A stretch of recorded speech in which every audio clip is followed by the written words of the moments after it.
नमस्कार, मी अभिजित खांडकेकर आणि तुम्हा सगळ्यांना पुन्हा एकदा भेटण्यासाठी आलो आहे. माझा नवीन चित्रपट ब्रह्मांड नायक मूव्हीज प्रस्तुत ढोल ताशे हा चित्रपट घेऊन मी आणि आमची टीम आज इथे आलो आहे. मी तुम्हाला ओळख करून देतो. ढोल ताशेचे दिग्दर्शक अंकुर काकतकर आणि ढोल ताशेमध्ये माझ्या मित्राचा रोल ज्याने केला आहे असा विजय आंदळकर. पुण्याचेच दोघंही आहेत आणि चित्रपटाचे आमचे निर्मातेसुद्धा पुण्याचे आहेत. मुळात ढोल ताशे या नावामध्येच खूप गंमत आहे. तुम्हाला ढोल ताशेचं टायटल ऐकूनच हा चित्रपट आपण बघावा असं वाटत असेल आणि ते अगदी खरं आहे. कारण मी जेव्हा हे टायटल ऐकलं तेव्हा ही क्युरिओसिटी माझ्यामध्ये सुद्धा होती की या विषयावर अंकुरने नक्की आता काय स्टोरी डेव्हलप केली असेल. त्यामुळे आम्ही पहिल्या दिवसापासून जेव्हा ही स्टोरी ऐकली आणि त्याच्यावर काम करायला सुरुवात केली तेव्हापासूनचा जो सस्पेन्स होता, तेव्हापासूनची जी क्युरिओसिटी होती ती या चित्रपटाच्या निमित्तानं शमली असं मी म्हणणार नाही. कारण अजूनही खूप त्यातले बारीक बारीक बारकावे आहेत जे चित्रपटामध्ये दिसतात आणि ते बघताना अजूनही तेवढीच मजा येते आणि असं वाटतं की अरे आता याच्यानंतर काय घडणार हे जणू काही आम्हाला माहितीच नाही आहे. म्हणजे भले चित्रपट जरी आम्ही शूट केला असला तरीसुद्धा पुण्याचं, मुंबईचं आणि मुळात प्रत्येक मराठी माणसाचं ढोल ताशांशी एक वेगळं कनेक्शन आहे. ढोल ताशे वाजायला लागल्यानंतर प्रत्येक मराठी माणसाचे पाय थिरकायला लागतात. गणपती बाप्पा म्हटल्यानंतर ढोल ताशांच्या गजरात जर त्यांची एंट्री, त्यांची मिरवणूक जर झाली नाही तर त्यामध्ये काही वेगळी मजा नसते. त्यामुळे या ढोल ताशांच्या संस्कृतीला धरून एक वेगळा दमदार विषय घेऊन हा चित्रपट घेऊन आम्ही तुमच्यासमोर येतोय. किंबहुना या चित्रपटाच्या निमित्तानं मला एक फार वेगळा प्रकार कळला जो आधीपासून कदाचित होता आणि आपल्या कोणाला काही कल्पना असेल नसेल. सांस्कृतिक राजकारण हा एक वेगळा शब्द आणि हा एक वेगळा विषय मला या निमित्तानं कळला की राजकारण बऱ्याच ठिकाणी आपण बघत असतो आणि चांगल्या वाईट अर्थानं आपण बघत असतो.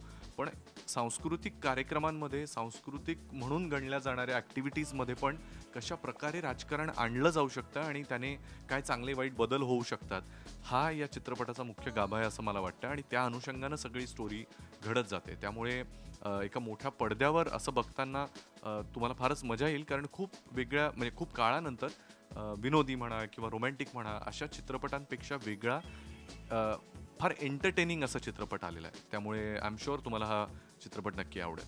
मलाही आमच्या चित्रपटाचा दिग्दर्शक अंकुर काकतकरला या निमित्तानं विचारायचं की प्रेक्षकांनी ढोल ताशे का बघावा? तुझ्या मते त्यातले USP काय? प्रेक्षकांनी ढोल ताशे का बघावा याचं कारण म्हणजे मुळात त्याच्या नावातच दडलेलं आहे की ढोल ताशे. ढोल ताशे हे आपलं सिम्बॉल आहे आपल्या संस्कृतीचं. आपल्या मुळात अख्खी संस्कृती आपली त्या दोन नावामध्ये, दोन शब्दांमध्ये सामावलेली आहे. आपल्याकडे चर्मवाद्याची परंपरा महादेवापासून आहे किंवा आपल्या देवांपासून चर्मवाद्याची परंपरा आहे. तसंच आपल्या संस्कृतीची नाळ जी आहे तीही ढोल ताशे आहे असं मला वाटतं. आणि खूप मोठी युवा शक्ती आहे आज. एक कॉन्सन्ट्रेटेड यूथ पॉवर ज्याला आपण म्हणतो असं ढोल ताशेची जी पथकं हे ग्रुप्स जे आहेत, जे अगदी आदिवासी पाड्यापासून ते पुणे मुंबईसारख्या शहरापर्यंत याची ख्याती पोचलेली आहे. आणि अर्थात ते स्वतःच्या जीवापाड ती मुलं त्या जीवापाड जपतायत या ढोल ताशे या संस्कृतीला.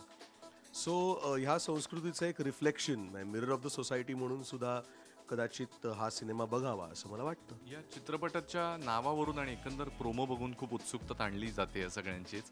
आणि भले आपल्याला त्याचा विषय माहिती आहे तरी मी तुला अशी रिक्वेस्ट करेन की याच्यामध्ये कोण कोण कलाकार आहेत हे एकदा सांग आणि ढोल ताशांचा या चित्रपटाशी नक्की काय संबंध आहे? म्हणजे त्यातलं राजकारण या निमित्तानं दिसणार आहे. कारण हा साधारण पॉलिटिकल ड्रामा दिसतोय.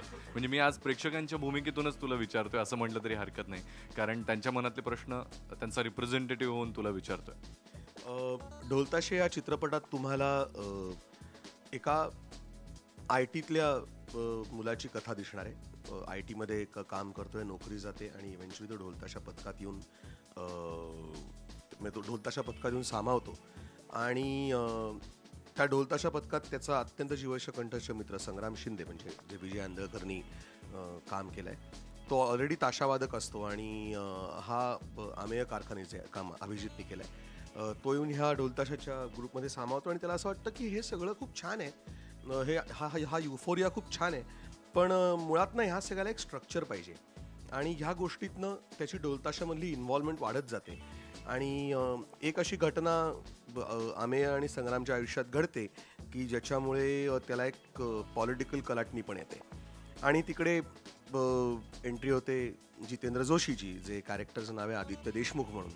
आणि मग आदित्य आणि अमेय मिळून या दोघांचा तो एक ढोलताशेच्या अखंड बॅकग्राऊंडवर त्याचा असलेला एक पॉलिटिकल प्रवास.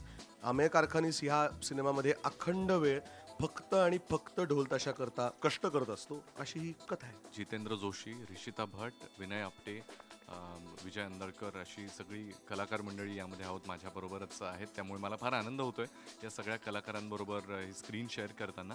विशेष सांगावंसं वाटतं, ऋषिता भट या अभिनेत्रीला आपण आत्तापर्यंत हिंदीमध्ये पाहिलंय, पण या निमित्तानं तिचा दुसरा मराठी चित्रपट ती करते. त्यामुळे तिच्याबरोबर काम करण्याचा अनुभवही आम्हा सगळ्यांसाठीच, म्हणजे मला कलाकार म्हणून आणि अंकुरला डिरेक्टर म्हणून फार वेगळा होता. कारण आपली मातृभाषा मराठी नसताना इतकी मेहनत घेऊन आपले संवाद पाठ करणं आणि नंतर ते तेवढ्याच कॉन्फिडेंटली डिलिव्हर करणं was a very difficult task. विजयने माझ्या मित्राची भूमिका केली आहे, जो कायम खंदा असा माझ्या पाठीशी असतो. विजय, तुझ्या रोलबद्दल सांग. कोल्हापूरवरून आलेला एक संग्राम शिंदे पुण्यामध्ये सेट झालेला आहे. ढोल ताशा पथकामध्ये तो काम करायला सुरुवात करतो आणि अमेय कारखानीस आणि संग्राम शिंदे हे लहानपणापासूनचे मित्र.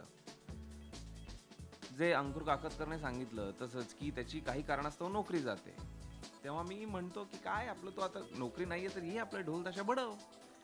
तर काहीतरी चांगलं वेगळं स्वरूप, कसलं कॉर्पोरेट स्वरूप ना, कॉर्पोरेट स्वरूप देऊ म्हणून तो त्याच्यामध्ये थोडेसे फेरबदल करतो आणि तो असा सिनेमा फिरतो. ओके, एकंदर विजूकडे बघून तुम्हाला लक्षात आलंच असेल त्याची पिळदार शरीरयष्टी आणि त्याची एकंदर पर्सनॅलिटी ही एखाद्या साऊथच्या हिरोला शोभेल अशी आहे. त्यामुळे पिक्चरमध्ये तो तितकाच छान दिसलाय आणि आय एम शुअर या चित्रपटानंतर तुला अजूनही मोठ्या मोठ्या ऑफर्स येतील, ऑलरेडी यायला सुरुवात झालेली आहे. त्यामुळे तुला खूप ऑल द बेस्ट, शुभेच्छा.